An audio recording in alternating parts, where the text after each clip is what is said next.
Hello ನಮಸ್ಕಾರ ಎಲ್ರಿಗೂ. ನಾನು ಮೈಸೂರಿಂದ ಶ್ರುತಿ. ಇವತ್ತು ಡಾರ್ಮೆನ್ಸಿ ಪೀರಿಯಡಲ್ಲಿ ಲೋಟಸ್ ಕೇರ್ ಹೇಗೆ ಮಾಡೋದು ಮತ್ತು ಅದು ಯಾವ ಥರ ನಮಗೆ ಕಾಣಿಸುತ್ತೆ ಅದ್ರ ಬಗ್ಗೆ ನಾನು ಒಂದು ಸ್ಮಾಲ್ ಇನ್ಫಾರ್ಮೇಷನ್ ಕೊಡ್ತೀನಿ, ಒಂದು ಶಾರ್ಟ್ ವಿಡಿಯೋ ಇನ್ಫಾರ್ಮೇಷನ್ ಕೊಡ್ತೀನಿ. ಇದು ನೋಡಿ, ಇದು ಲೋಟಸ್ ಪ್ಲ್ಯಾಂಟು. ಇವಾಗ ಡಾರ್ಮೆನ್ಸಿ ಪೀರಿಯಡ್ ಇದೆ. ಇವಾಗ ಇದಕ್ಕೆ ಡಾರ್ಮೆನ್ಸಿ ಅಂದರೆ ಲೋಟಸ್ ಪ್ಲ್ಯಾಂಟ್ಸ್ ಗ್ರೋ ಆಗೋಲ್ಲ, ಎಲ್ಲ ರೆಸ್ಟ್ ಪೀರಿಯಡ್ಗೆ ಹೋಗುತ್ತೆ, ರೆಸ್ಟ್ ಮಾಡ್ತಾ ಇರುತ್ತೆ. ನೀವು ಏನೇ ಫರ್ಟಿಲೈಸ್ ಮಾಡಿದ್ರು ಅದು ಗ್ರೋ ಆಗೋಲ್ಲ. ಫರ್ಟಿಲೈಸ್ ಮಾಡಲೂಬಾರ್ದು ಡಾರ್ಮೆನ್ಸಿ ಪೀರಿಯಡಲ್ಲಿ. ಅದು ಒಳಗಡೆ ಟ್ಯೂಬರ್ಸ್ನ ಫಾರ್ಮ್ ಮಾಡ್ತಾ ಇರುತ್ತೆ. ಲೋಟಸ್ ಮೇಲ್ಗಡೆ ಎಲ್ಲ ನೋಡ್ತಾ ಇರ್ಬೋದು ನೀವು, ಎಲೆಗಳೆಲ್ಲ ಈ ಥರ ಆಗಿರುತ್ತೆ. ಗಿಡ ಸತ್ತಿದೆ, ಡೈ ಆಗಿದೆ ಅನ್ನೋ ಥರ ಫೀಲಿಂಗ್ ಆಗ್ತಾ ಇರುತ್ತೆ ನಿಮಗೆ.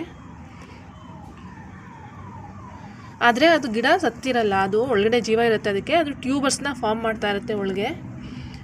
ನಾವೇನು ಅಂದ್ಕೋಬೇಕು, ಅದನ್ನು ಕ್ಲೀನ್ ಮಾಡಿಕೊಂಡು ನೀರನ್ನೆಲ್ಲ ಚೇಂಜ್ ಮಾಡಿಕೊಂಡು ಕ್ಲೀನಾಗಿ ಹುಳಗಳು ಯಾವುದೂ ಇಲ್ಲದೇ ಇರೋ ಥರ ಅದನ್ನು ವಿಂಟರ್ ಸೀಸನಲ್ಲಿ ಕಾಪಾಡ್ಕೋಬೇಕು.